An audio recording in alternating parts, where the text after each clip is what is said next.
धन निरंकारजी जो महापुरुष सर्व भूतमात्रांच्या ठाई कणाकणामध्ये घटाघटामध्ये या निराकार परमेश्वराचा अनुभव घेत असतो तोच खरा भक्त होय.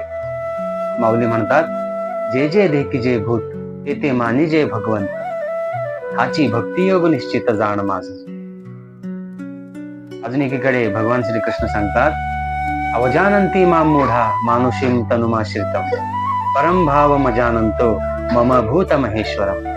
जो व्यक्ती कणाकणामध्ये सर्व भूतमात्रांच्या ठाई सर्व वस्तूमध्ये या निराकार परमेश्वराचा अनुभव घेत नाही, असा व्यक्ती मूढ होय, असा व्यक्ती मूर्ख होय असे सांगतात. म्हणून मी निराकार असून या शरीराचा आधार घेऊन या मृत्यूलोकामध्ये वावरत असताना जो कोणी विरळाच ज्ञानी महापुरुष मला जाणू शकतो असे भगवंताचं म्हणणं आहे.